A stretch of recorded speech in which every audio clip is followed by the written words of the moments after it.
I'm Claire Whitmore, and let me tell you a story. My story. Not the version you've read in headlines, not the rumors whispered in boardrooms or spun in courtrooms. The truth.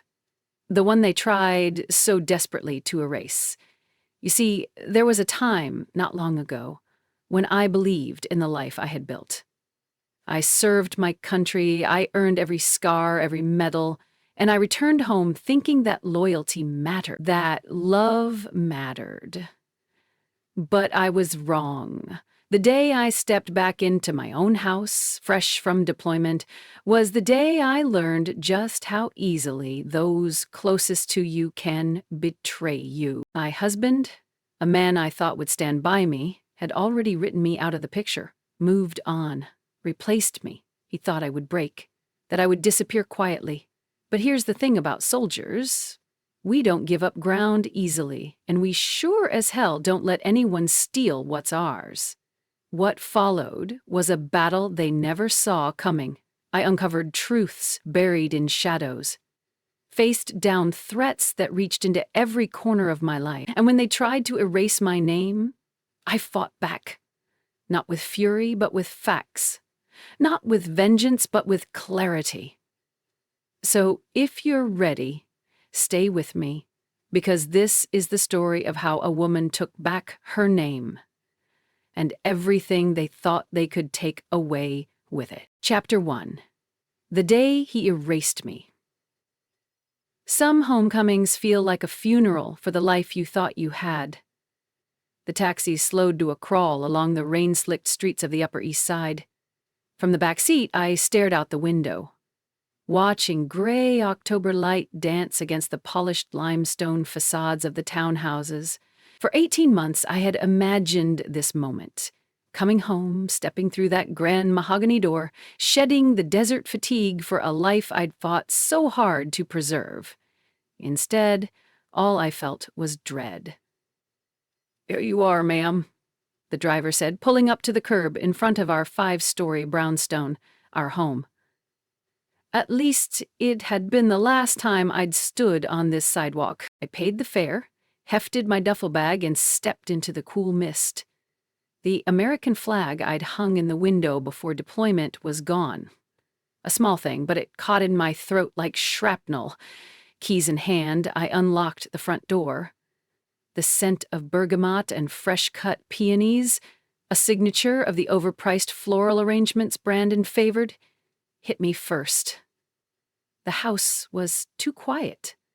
No welcome banner, no hurried footsteps down the stairs. Instead, I heard the rhythmic zip of luggage. There he was, Brandon Pierce, in his tailored navy suit folding silk ties with the same mechanical precision I'd once admired. 4 designer suitcases stood open in the marble foyer, their contents meticulously arranged. My husband of 4 years, who had promised me moonlit walks in Central Park and a life built on love and loyalty, didn't even glance up. "Brandon," my voice rasped from the 14-hour flight home. "I just got back. Can we talk about this?" He paused, one Armani sleeve draped over his arm, and finally met my gaze. The green eyes that had once softened at the sight of me were cold, calculating now. "There's nothing to discuss, Claire." He gestured toward the suitcases. "Your damaged goods. The limp, the scar, look at you. Do you think I can bring you to a client dinner, a charity gala?" My hand instinctively rose to the thin scar tracing my left cheekbone. The IED blast that ended my military career and the lives of 3 of my soldiers had left its mark on more than my face. Brandon had seen the photos. He had promised it wouldn't matter. Apparently, promises made across a secure video call to a hospital bed in Germany were easy to break. "I've spoken to my attorney," he continued, snapping shut the final suitcase. "The house was purchased before our marriage. You'll need to find somewhere else to live." The words landed harder than any roadside bomb. Before I could respond, the door swung open again. Vanessa Harper, Brandon's colleague, and, as it turned out, his replacement for me, sauntered in. Her platinum hair was perfectly coiffed, her Chanel suit pristine. She spared me a glance before slipping her arm through Brandon's. "The car's waiting, darling," she purred. We'll be late for dinner at Le Bernardin." And just like that, the pieces snapped into place. This wasn't impulsive. It had been orchestrated, timed for maximum humiliation. "You've been seeing her," I said, voice steady despite the tremor in my chest. Brandon shrugged. "Vanessa understands the demands of my career. She's suitable." That word again. Suitable. I had survived firefights, led convoys through enemy territory, earned a Bronze Star for valor, and I wasn't suitable for a world of cocktails and curated reputations. He retrieved a checkbook from his leather briefcase, scribbled a number. $5,000, he said, sliding the check across the marble console. "For your immediate needs. 5,000. Less than the cost of one of his watches. A rounding error in his world. You're welcome," he added, as if he had just done me a favor. I stood frozen, duffel still in hand, as Brendan and Vanessa swept past me and out the door. The soft click of it closing behind them echoed through the hollow space that had once been my life. I stood in that marble foyer for what felt like hours, but couldn't have been more than a minute. The check trembled in my hand before I crumpled it and let it fall to the floor. $5,000. For the pieces of myself he'd just shattered. I forced one breath, then another. Training took over where grief threatened to consume me. Mission first. Survive now, feel later. Dragging my duffel upstairs, I packed only what I could carry: uniforms, a few photos of my parents, the framed letter from my grandfather, Colonel William Whitmore, that had once hung above my desk. I paused before the bookshelf. There, tucked behind an old copy of Sun Tzu's The Art of War, was the envelope Robert Chen had mailed before my last deployment. "For when you return. Open it only then." I hesitated. Not yet. Not now. My hands were shaking too hard. By dusk, the sky had turned steel gray, shadows pooling in the corners of my once proud home. No one had stopped me, no one had tried. Downstairs, the housekeeper Maria found me near the front door, duffel in one hand, a worn leather folder in the other. Tears welled in her eyes. "Signora Claire, I did not know." "It's all right, Maria." My voice was steady now, numb, but steady. "Thank you. For everything." She pressed a rosary into my palm. "For protection." Then I walked out, alone. On the sidewalk, a cold wind cut through my fatigue. I had no plan, no home, no certainty. Only the clothes on my back and the grit that had seen me through worse. The first call I made was to Robert Chen. He answered on the first ring. "Claire." His tone was clipped, businesslike. "I've been expecting your call." "You knew?" I asked, voice brittle. "I suspected. That's why I sent the envelope. It's time you came in. There's something your grandfather left you. It will change everything." His words barely registered through the fog in my mind. "Come tomorrow, my office, first thing." I ended the call and looked up at the darkening sky. Somewhere between the stars and the streetlights, my old life was gone. But maybe, just maybe, something else waited beyond the wreckage. I checked into a modest hotel in Midtown, paid cash, no trail for Brandon's lawyers to follow. In the quiet of that unfamiliar room, I finally opened the envelope. Inside was a single sheet of thick cream paper, embossed with my grandfather's seal. "They will try to erase you, Claire. Let them. The name Whitmore carries more than they will ever know. Your moment will come. Be ready." No signature. No further explanation. I set the letter down, heart pounding. There was a knock at the door. Wariness flared, but when I peered through the peephole, it was only the concierge with a message. "A Mr. Pierce's office called, ma'am," he said. "Asked to confirm whether you're staying here." Ice filled my veins. I hadn't told a soul where I was. I slipped him a 50. "Tell them you have no guest by that name." The concierge nodded and left. I sat back against the headboard, phone in hand. One contact stared up at me, Robert Chen. Tomorrow, I would find out what Brandon didn't know. And if the letter was true, I would be ready. They thought they had erased me. They had only made me dangerous. What secret could Claire's grandfather have left behind, one powerful enough to change the entire game? And after losing everything in a single day, how far would you go to reclaim not just your name, but your place in the world? Stay with us, because in Chapter 2, Claire will uncover the truth behind the paper that could rewrite her destiny. Chapter 2, the name on the paper, what if everything they think they know about you is about to become obsolete. The morning rain had thinned into a pale drizzle, casting a silvery sheen across Manhattan's glass and steel. I stepped out of the cab on Wall Street, fatigue and fury coiling beneath my skin like live wire. The words from my grandfather's letter echoed in my mind. They will try to erase you, Claire. Let them. I wasn't about to let them. Not anymore. Robert Chen's office occupied the entire 23rd floor of a building older than the stock exchange itself. Marble columns, deep mahogany trim, the kind of place where power moved quietly, behind closed doors. Inside, a sleek assistant greeted me by name. "Mr. Chen is expecting you." I followed her past oil paintings of long-forgotten industrial titans into a corner office where Robert Chen rose to meet me. Trim, sharp-eyed, dressed in a perfectly tailored gray suit. "Claire," he said, extending a firm handshake. "I'm glad you came. Sit." "There's much we need to discuss." I sat, hands clasped to still their shaking. Robert opened a leather portfolio and removed a single envelope. Its seal matched the one on my grandfather's letter. "Your grandfather anticipated complications," he said carefully. "Before his passing, he placed certain assets in a protected trust, outside your husband's legal reach." My pulse quickened. "What kind of assets?" Robert's eyes gleamed. "Patents, highly classified defense technologies, jointly developed with the Department of Defense, estimated current value, over $250 million. I blinked. My breath caught. "You're saying You are the sole beneficiary," he said, "and the sole authorized signatory." The room seemed to tilt. One moment I was a discarded veteran with $5,000 in hush money, the next I was sitting on a fortune that could reshape my life. And much more. Robert leaned forward. "Claire, there's more.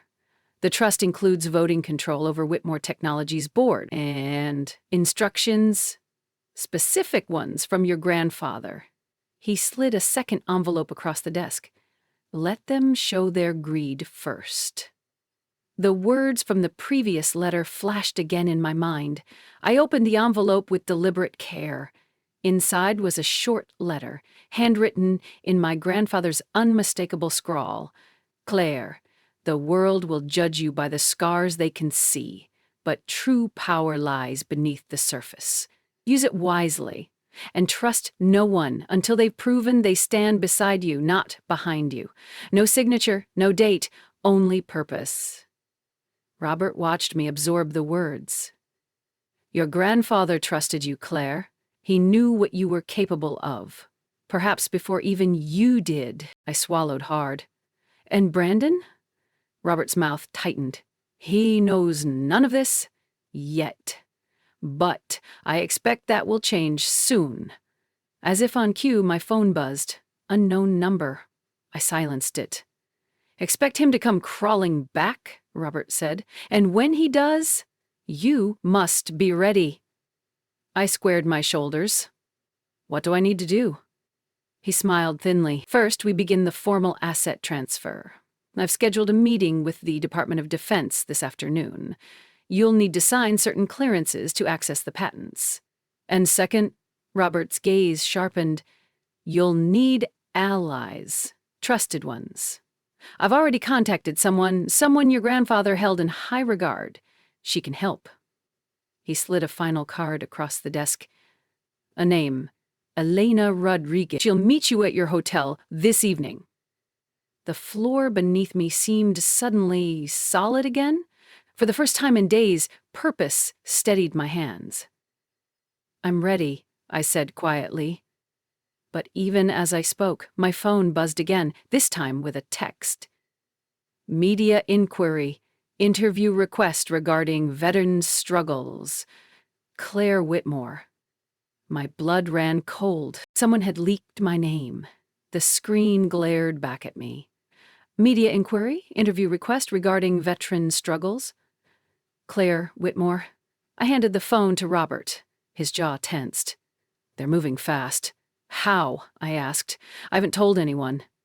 Brandon has connections in media circles, he said. He's seeding a narrative that you're a fragile veteran incapable of managing your own affairs. It's a common tactic to justify legal challenges against inheritance rights. The old Claire might have recoiled, overwhelmed by the weight of it all, but the woman sitting in Robert's office had nothing left to lose. And that made me dangerous. I won't let him control the story, I said. Robert nodded approvingly. Good, we'll handle the legal side, but for the narrative, you'll need strategic guidance. He tapped the card on the desk again. Elena Rodriguez. She's not just a consultant, he explained. Former naval intelligence. Your grandfather trusted her with sensitive operations. If anyone can help you navigate both the legal and media battlefield, it's her. I pocketed the card. I'll meet her tonight. For the next hour, we reviewed documents, signatures, protocols. Each page I signed felt like a reclamation of my name, my legacy, my future. When we finished, Robert stood. Claire, one final piece of advice. Until the transfer is complete, trust no one, especially not anyone from Brandon's circle. They will come. I nodded. Let them. The sky had cleared when I stepped out of the building. Sunlight glinted off steel and glass. A city indifferent to my private war, but I walked taller than I had that morning. Back at the hotel, a package awaited at the front desk. No sender listed inside. A bouquet of white lilies and a note. Thinking of you. Let's talk. B. Brandon. The audacity. I tore the note in half and dropped it into the trash. By early evening, I was in the hotel lounge, nerves thrumming beneath my calm exterior.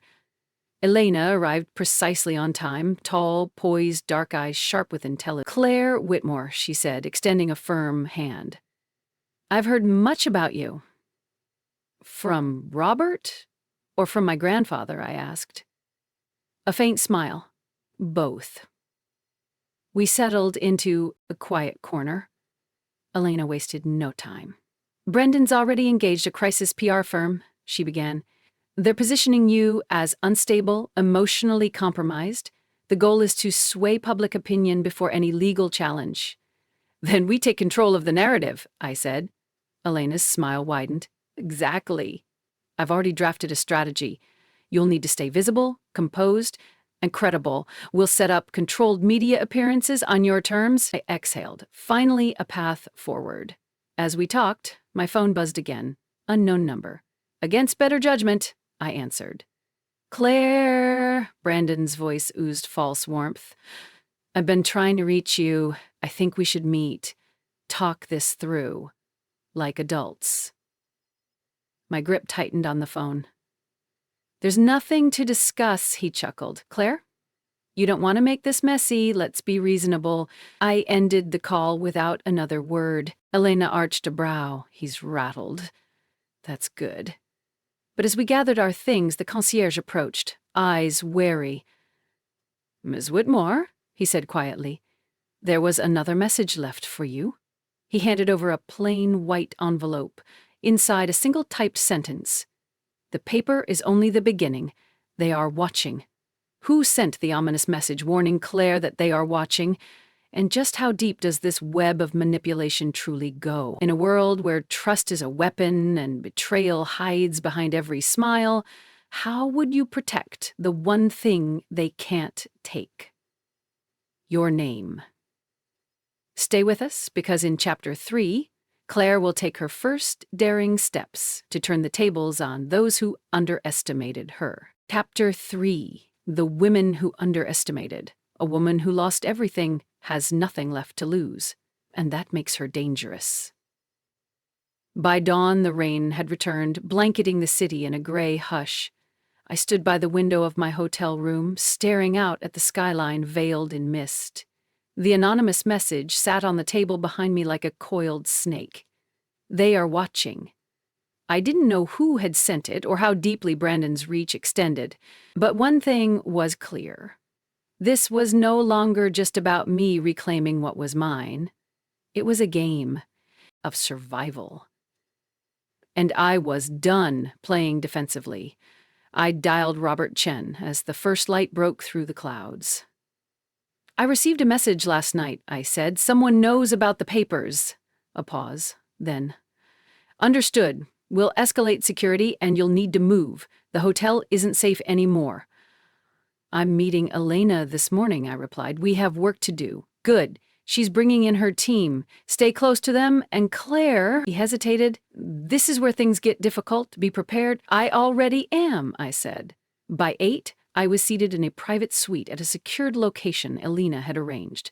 A discreet high-rise in Midtown with no public directory. She arrived with 2 associates, lean, professional, ex-military by their bearing. "You're being monitored," Elena said without preamble. "Digital traces, surveillance. They've likely tried to access your hotel records." I felt the familiar surge of adrenaline. The same calm focus I'd relied on in combat settled over me now. "Then we hit back," I said. Elena nodded approvingly. "We start with the narrative. You go visible. On your terms, not theirs. We'll arrange a controlled interview with a trusted journalist. You'll appear strong, composed, the image of a veteran taking control of her future." "And Brandon?" I asked. "His legal team is already preparing to file a challenge to your capacity to manage the inheritance," she said.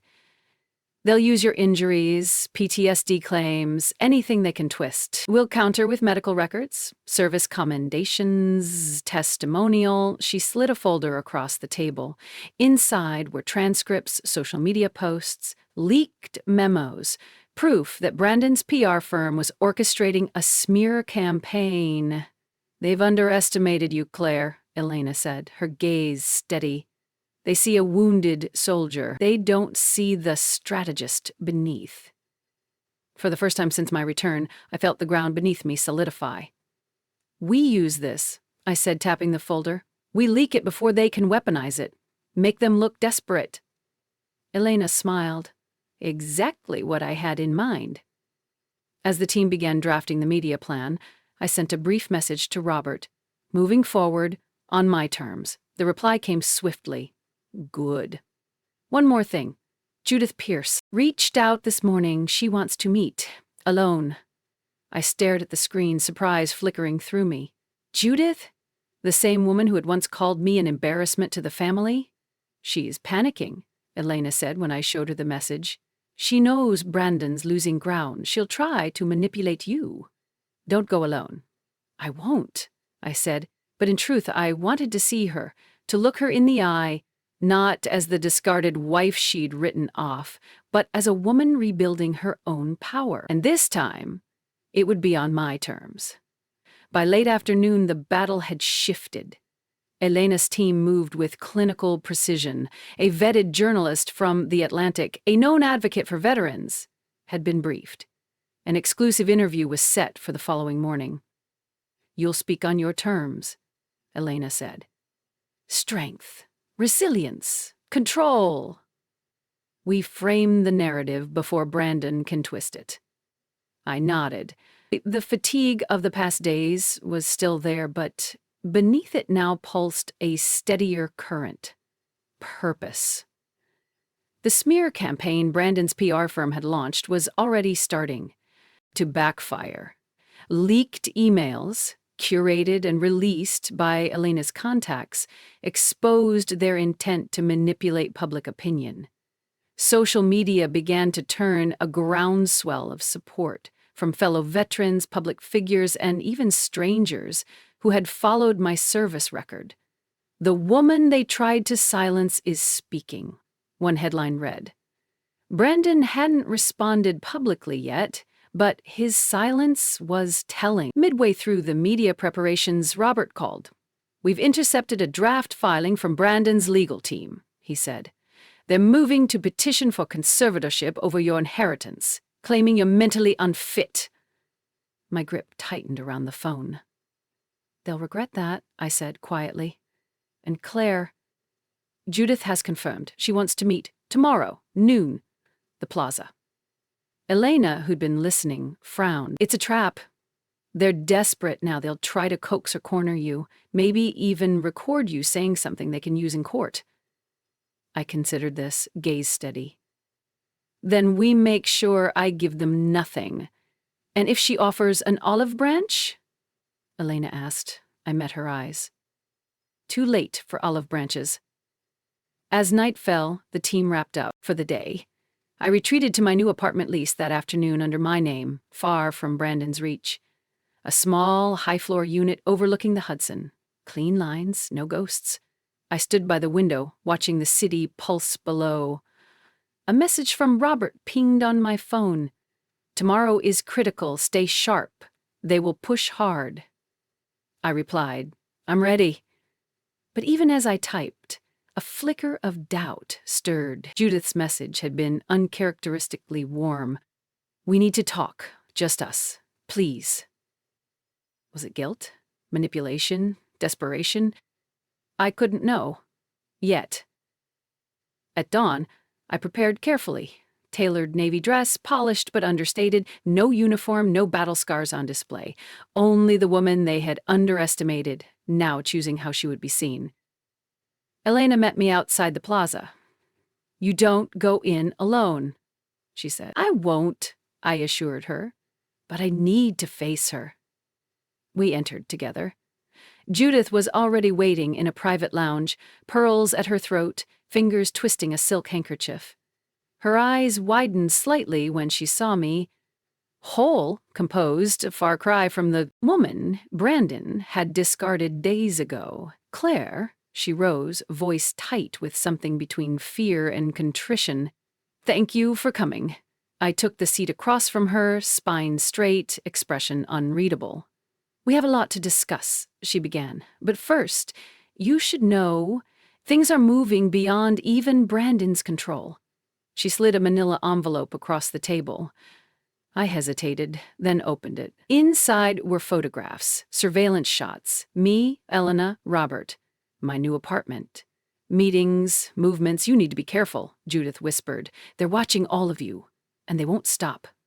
Who is behind the surveillance now, closing in on Claire? And just how far are they willing to go to silence her? When every step you take is being watched, how do you hold on to your courage and your control? Stay with us, because in Chapter 4, Claire will confront the shadows gathering around her, and an unexpected witness may turn the game in ways no one saw coming. Chapter 4, The Witness Who Turned Back. The moment you think they can't sink lower, they do. I stared at the photographs Judith had slid across the table, each one a punch to the gut. Surveillance images. Me exiting Robert's office. Elena by my side. My new apartment building under discreet watch. "They're watching all of you," Judith whispered again, eyes darting toward the door. "And they won't stop for a beat." The air between us held its breath. I looked her squarely in the eye. "Why are you telling me this now?" Her composure cracked. For the first time, I saw not the cold matriarch of the Pierce family, but a woman who just realized the wolves she'd helped unleash were no longer under her control. "Because this has gone too far," she said, voice low and trembling. I didn't want you harmed. I wanted this settled quietly. Quiet settlements, reputations preserved. That had always been Judith's way.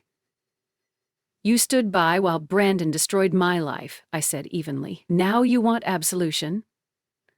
She flinched, but didn't deny it. "Claire, listen to me," she pleaded. "Brandon's team has compromised people in your legal circle. They're digging into your military records, trying to find anything they can spin to question your fitness." My stomach clenched. PTSD. Injuries. Command decisions made under fire, all ripe for manipulation by those who'd never worn the uniform. I can handle that, I said. Judith leaned in, desperation edging her words. There's more. They're trying to intimidate witnesses.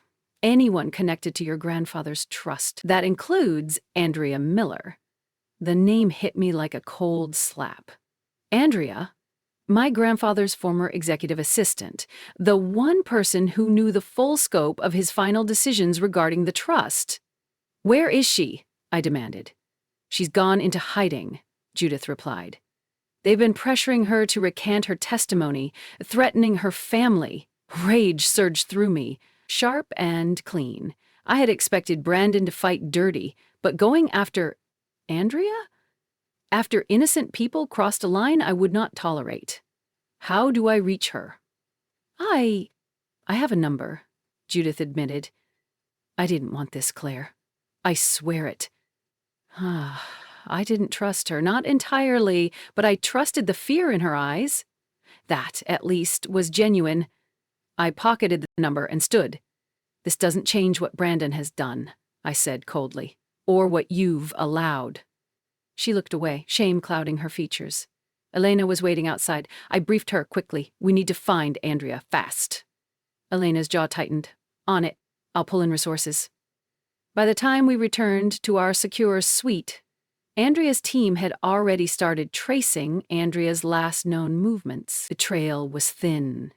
Prepaid phones, cash transactions, no digital footprint. Someone was helping her stay off-grid. She's smart, Elena observed. But scared. I exhaled slowly. If we can find her first, we can protect her. And get her to testify before they can silence her. As dusk settled over the city, a new message arrived on my phone. A known number. Stop digging, you won't like what you find. I showed it to Elena. They're watching our every move, she said grimly. We have to stay ahead. I nodded, resolve hardening. Brandon had underestimated me once. He wouldn't get that chance again. And now, with Andrea's safety hanging in the balance, the stakes had never been higher. By nightfall, the city pulsed with restless energy beneath a sky bruised purple and black. In the suite's war room, Elena's team worked in tense silence. Keyboards clacking, screens alive with satellite maps, data traces, dead ends. Andrea Miller had vanished well, but not well enough. We've got a hit, one of Elena's techs called out. Prepaid phone, pinged a cell tower near Yonkers. Short call, burners been dark since. Elena leaned over the screen, eyes narrowing. She's moving north, she said, likely towards someone she trusts, or someone helping her disappear. I stared at the map. Yonkers. Andrea's sister lived near there, in a strange relationship, but it fit the pattern. We go, I said. Elena's gaze flicked to mine. Claire, it could be a trap. If they're tracking Andrea, they'll expect someone to come looking. Then let them, I replied. But we won't go in blind. Within an hour, we were on the road in a nondescript SUV, Elena driving, two of her operatives shadowing us separately. As the city lights faded behind us, the tension inside the car thickened. I replayed every conversation I'd had with Andrea in the months before my deployment. Her loyalty to my grandfather, her quiet integrity. She would never betray him. But fear could change people. Do you trust Judith's intel? Elena asked quietly. I trust that she's scared, I said, and that fear makes people sloppy, but also truthful. We reached a rundown motel just off the highway, lights flickering over cracked asphalt. Elena's tech had traced the burner's last location, here. Stay in the car, Elena instructed one of her men. Monitor exits. Together we entered the lobby, empty save for a weary clerk behind bulletproof glass.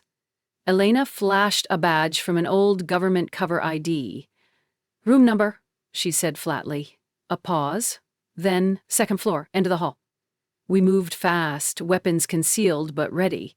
My heart thudded not from fear, but from a cold, sharpened focus. At room 214, Elena knocked once, twice, then spoke. Andrea, it's Elena Rodriguez. Claire Whitmore's with me. We're here to help. A long silence. Then the soft scrape of a chain lock sliding free. The door opened a crack. Andrea's face appeared, drawn, pale, eyes rimmed red with exhaustion. "Oh my God," she whispered. "Claire!" I stepped forward. "We need to get you out of here, now." Tears welled in her eyes. "I tried to run. They threatened my sister. I didn't know who to trust."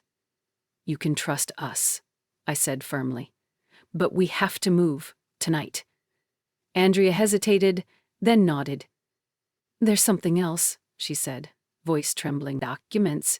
Proof of everything. Your grandfather's final instructions. I have them." Relief surged through me, but only for a moment. From the parking lot below, tires screeched. Headlights flared. Elena's phone buzzed. She answered, voice taut. "We've got company. Multiple vehicles inbound. Brendan's people." She looked at me, eyes sharp. "We move. Now." As Andrea grabbed her small bag, I caught her gaze. "You're safe with us," I promised. But even as we fled down the back stairwell, adrenaline surging, one question burned in my mind. How far was Brandon willing to go to silence the one witness who could destroy him? Will Claire and Elena manage to get Andrea and the crucial documents out before Brandon's people close in? When the line between safety and danger is razor thin, how far would you go to protect the truth and those who hold it? Stay with us, because in Chapter 5, Claire will risk everything to uncover what Brandon never wanted her to find. And one locked room may hold the key to it all. Chapter 5. The Room He Never Locked. Sometimes the most powerful weapon is what they forgot to hide. The first pale light of dawn was breaking as we pulled away from the motel. Andrea huddled in the back seat between two of Elena's operatives. Her hands trembled around a battered leather satchel. The one she had insisted on bringing, even as Brandon's men swarmed the lot behind us. Inside that bag, she claimed, were the documents my grandfather had entrusted to her, and now I intended to use them. At our safe house, an old brownstone leased under an alias, Elena's team swept the building for bugs before locking it down. "You're safe here," Elena told Andrea. "No one gets in without going through us." Andrea collapsed onto the worn leather couch, exhaustion etched into every line of her face. I sat opposite her, adrenaline giving way to grim focus. "Tell me everything," I said quietly. She looked at me, haunted but resolute. "Your grandfather knew what was coming," she began. "Before he passed, he asked me to gather every document related to the trust. His notes, board communications, legal memos. He suspected Brandon would try to challenge your inheritance." She opened the satchel with shaking fingers, drawing out folders bound in twine. "These prove that the trust's terms were clear, and that any attempt to seize control after his death would be a violation of federal law." Elena leaned forward, scanning the first few pages. Her jaw tightened. "This is gold," she said. "Enough to bury Brandon's legal maneuvering." But Andrea wasn't finished. "There's more," she said. "Your grandfather also kept personal journals. Records of conversations, warnings about certain board members. He left them in a room in the old house, the one Brandon never touched." A slow breath escaped me. "The study," I whispered. "He never liked going in there." Andrea nodded. "Because he knew what was inside. He told me, if anything happens, that room holds the rest of the truth." Elena looked at me. "We need to get in. Quietly. If Brandon realizes we have this lead, he'll lock it down, or worse." My pulse quickened. "Then we go today," I said, "before they know we're coming."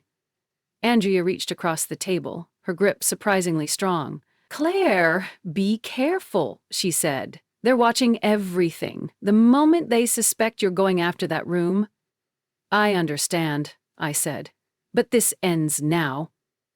An hour later, dressed in nondescript clothes and moving in separate vehicles, Elena and I made our way to the Upper East Side. The Pierce brownstone stood as it always had, grand, imposing, a monument to old money and deeper secrets. From a side alley, we accessed the service entrance, a path I knew well from quieter days. The housekeeper was off that morning, and Brandon was scheduled for a legal strategy meeting downtown. Inside, the air felt colder than I remembered. Each step down, the familiar halls brought a fresh wave of old memories, some warm, most bitter. Elena moved ahead, sweeping for surveillance. "Clear," she said. "For now." At the end of the corridor stood the heavy oak door to my grandfather's study, the one room Brandon had always kept locked. Except he'd never changed the combination my grandfather used. My fingers flew over the dial. 519. The date of my grandfather's last Medal of Honor ceremony. With a soft click, the lock released. I pushed the door open and froze. The room was untouched. Dust motes danced in the slanting morning light. Books lined the shelves. A decanter of aged bourbon stood on the sideboard, half full, and in the center of the massive mahogany desk, a stack of journals. My grandfather's hand still on the topmost page, as if he had just stepped away. For a moment, neither Elena nor I spoke. The air in the study felt heavy with the past, as if my grandfather's presence still lingered, watching. I crossed the room slowly, fingers brushing the worn leather covers of the journals stacked neatly on the desk. The top one bore a simple inscription, "For Claire, when the time is right." Emotion caught in my throat. I forced it down. There was no room for sentiment now. "Start with the journals," Elena said quietly. "I'll sweep for hidden files." I opened the first volume, pages filled with my grandfather's crisp handwriting. Meticulous as always, he detailed everything: private board conversations, doubts about Brandon's integrity, concerns over corrupt influences creeping into Whitmore Technologies. One entry stood out. "Brandon is not to be trusted with the trust or the patents. Legal counsel must ensure Claire's sole authority is protected at all costs. If anything happens to me, the study holds the originals." I flipped further, heart pounding. Certain board members compromised, Brandon cultivating relationships with hostile investors. If Claire inherits, he will attempt to control or discredit her, documenting all evidence. Here, this was it, the linchpin, proof of Brandon's premeditated scheme, in my grandfather's own words. Elena returned from the far wall, a slim folder in hand. "Hidden behind a false panel," she said. "Board communications, sealed memos." He wasn't just recording his suspicions, he built a legal trap. Together we reviewed the files. The evidence was damning. Brandon had conspired with 2 board members to challenge the trust after my grandfather's death. Clear violation of federal statutes governing corporate fiduciary responsibility. Elena's eyes gleamed. "This will gut his case," she said. "And if we control how it goes public, it will destroy his standing with the board, investors, and the public." A cold calm settled over me. For the first time since Brandon had thrown me out of our home, I held the upper hand. But we weren't finished. I scanned the remaining volumes. Toward the back of the last journal, a different kind of entry appeared. "Note to Robert Chen. Final safeguard, photographs, audio recordings, stored off-site. Key, held by A.M. Andrea Miller." I looked at Elena. "She has the final piece." Elena nodded. "Then we move a day." Now, we packed the journals and files carefully, photographing key pages for backup. As we prepared to leave, a sudden noise froze us both. Footsteps. Not from the front. From the side. Whee! Entrance directly below. Elena's phone buzzed. One of her operatives. Multiple hostiles entering the building. Brandon's team, armed. Adrenaline surged. Elena grabbed my arm. "We need another exit," she hissed. I glanced around, then remembered my grandfather's old escape route, a concealed stairwell behind the bookcase, once used during Prohibition raids. I pressed the hidden latch. The bookcase creaked open, revealing a narrow, dusty passage. "Go!" Elena urged. As we slipped inside, the study door burst open behind us, voices shouting, boots on hardwood. I pulled the panel shut, heart hammering. In the dark, Elena's voice was a whisper in my ear. They know we're ahead of them now, and they won't stop until they take you down. Now that Claire holds the evidence capable of toppling Brandon's entire scheme, can she get it out before the walls close in? When every move could mean survival or ruin, how do you find the strength to stand your ground and claim what is rightfully yours? Stay with us, because in Chapter 6, Claire will face her most dangerous confrontation yet, and the moment to reclaim her name has finally arrived. Chapter 6. The Woman Who Owns Her Name. When they can't buy you, scare you, or shame you, they have nothing left. The city looked different that morning, sharper somehow, as if the skyline itself had sensed the shift in the air. I watched from the window of Elena's car as we drove toward the Department of Defense building. Inside my bag rested the journals, the sealed memos, and the documents Andrea had risked everything to recover. Proof that Brandon's entire campaign against me was built on lies. Proof that my grandfather had entrusted this legacy to me not to be hoarded, but to be used wisely, and now it was time to make that clear. Robert Chen met us in the lobby, gray suit, immaculate eyes gleaming with quiet satisfaction. "They know," he said without preamble. "Your appearance today has already leaked. Brandon's team is scrambling." "Good. Let them scramble," I replied. The meeting with DoD officials was brisk and formal. I presented the documents with calm precision, every word deliberate. Elena flanked me, eyes scanning the room for any sign of threat. By the end of the session, the patents were formally acknowledged under my sole authority. Federal protection was triggered. Any attempt to tamper with them now would trigger automatic investigation. It was done. As we left the building, Robert leaned in. "There's one more front to close." I knew what he meant. The Plaza Hotel. The meeting Brandon himself had requested, desperation masked as diplomacy. "I want it public," I said. "No backroom deals, no whispered settlements." Robert smiled faintly. "I thought you might." That afternoon, the hotel's grand ballroom gleamed beneath crystal chandeliers. Cameras were discreetly positioned. Members of the board, legal observers, and key press contacts filtered in, each one having received an anonymous tip about the meeting. Let Brandon see that I was no longer hiding. I entered alone, Elena waiting just beyond the doors. The hum of whispered conversation stilled as I crossed the floor, head held high. Brandon stood near the center table, mask of charm already cracking. His mother, Judith, sat stiffly at his side, her expression a cocktail of guilt and dread. I took my seat across from them, calm, controlled. Brandon leaned forward. "Claire," he began smoothly, "I think we both know this has gone far enough. There's no need to drag our family's reputation through the mud. We can resolve this quietly." I met his gaze without flinching. "There's nothing to resolve," I said. "Your actions speak for themselves." His eyes flashed. "You can't possibly believe the board will stand with you after this circus." I reached into my bag, withdrew a single folder, and slid it across the table. "Read it," I said. He hesitated, opened the folder. Silence stretched thin as he flipped through the damning pages. Journal entries, memos, legal traps laid with surgical precision by a man far wiser than Brandon had ever known. His face drained of color.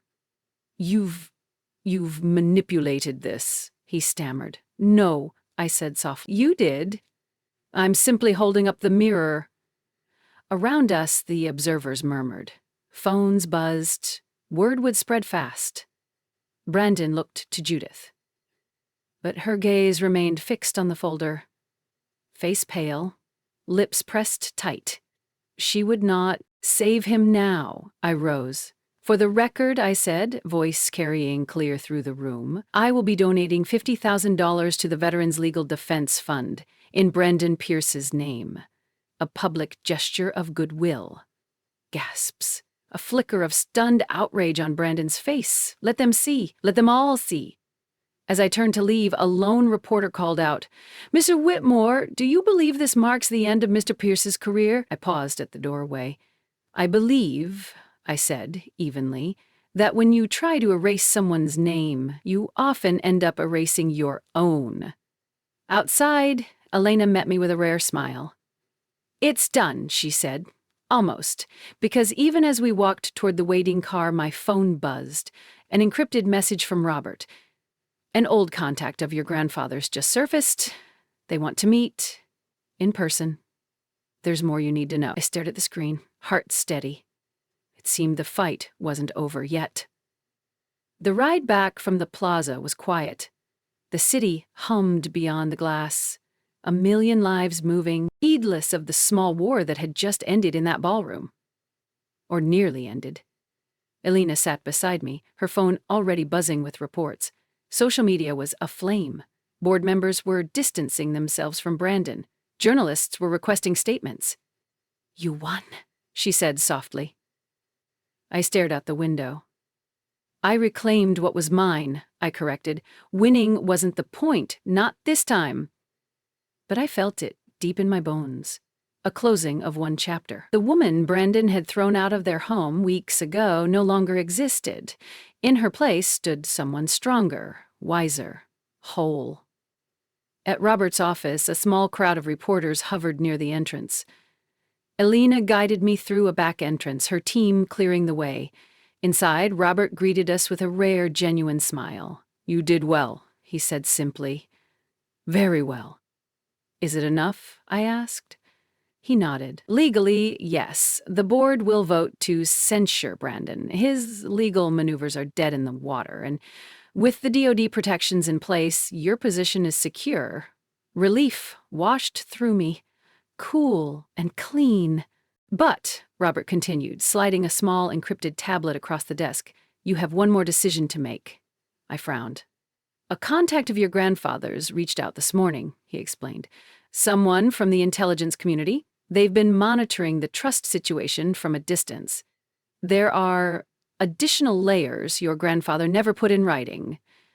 I leaned forward, pulse quickening. "What kind of layers?" Robert tapped the tablet. A brief dossier appeared. Name redacted, location listed simply as Washington, D.C. "They want to meet you. In person," he said. "Apparently there are strategic partnerships tied to the patents, arrangements that your grandfather shielded until now. You hold the keys to those decisions." I sat back, absorbing the weight of it. Owning my name had led me here, but what came next would shape far more than my personal legacy. "I'll go," I said. Robert nodded. "I'll make the arrangements." Later that evening, I stood alone in the suite overlooking the Hudson. The city shimmered beneath a velvet sky. I poured a glass of bourbon, my grandfather's favorite, and raised it in silent tribute. For the man who taught me to fight, not for revenge, but for truth.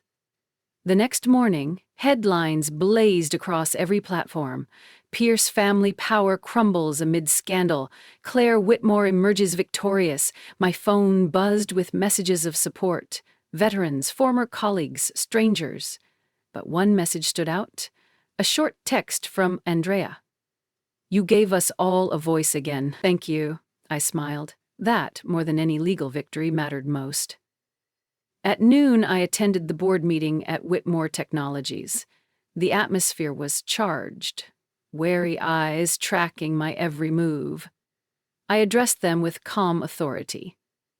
"My grandfather believed in innovation, in integrity, in service to this country," I began. "I intend to honor that legacy.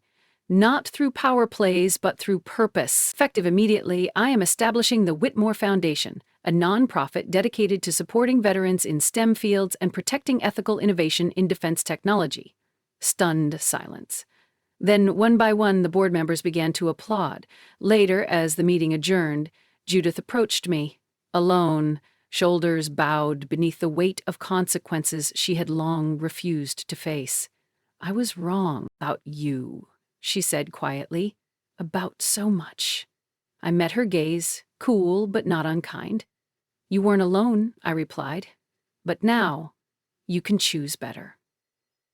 I left her there, standing beneath the weight of her choices. That night, as I packed for the trip to DC, Elena entered with a small envelope. "No sender," she said. I opened it. Inside, a single slip of paper. "The blood that built Whitmore runs deeper than you know. We need to talk." No signature. I looked at Elena. "It seems," I said, "this story isn't over yet." In the months that followed, the dust began to settle, but nothing would ever return to what it had been. Brandon Pierce's fall from grace was swift and brutal, disbarred, censured by the board, shunned by the very circles he had once so meticulously cultivated. The man who had built an entire life on appearances was left with nothing but his reflection, and even that, now, was hard to face. Rumor had it he relocated to a small firm on the outskirts of the city, out of the spotlight he had once craved. Judith Pierce, once the iron matriarch of the family, found herself grappling with far deeper losses. Stripped of her social standing, she was forced to confront years of choices made in the name of preservation and pride. In time, she reached out to me, not with excuses, but with a quiet offer of amends. I accepted her olive branch, but made no promises beyond civility. Some bridges must remain, only partially rebuilt. Andrea Miller, once hunted, now stood empowered. With the legal threats neutralized, she chose to testify publicly about the corruption she had witnessed. Her courage sparked broader investigations into similar abuses of power across the corporate world. In gratitude, I invited her to serve as a founding board member of the Whitmore Foundation, a role she accepted with quiet pride. Elena Rodriguez remained by my side, not as a shadow operative, but as a trusted advisor and, in many ways, a friend. Together, we expanded the foundation's reach, funding veteran-led startups, protecting ethical innovation in national defense, and mentoring young women navigating leadership in male-dominated arenas. And as for me, Claire Whitmore, I stood in rooms I once only imagined, testified before Congress on veterans' rights, led initiatives that my grandfather had only dreamed of. I carried his name, not as a burden, but as a banner. Because in the end, power isn't found in the wealth you hold or the titles you earn. It's found in the choice to stand up when others expect you to fall, and I chose to. Thanks for watching Day of Revenge. If you love drama, secrets, and jaw-dropping twists, you're in the right place. Don't forget to like, comment, and subscribe for more incredible stories.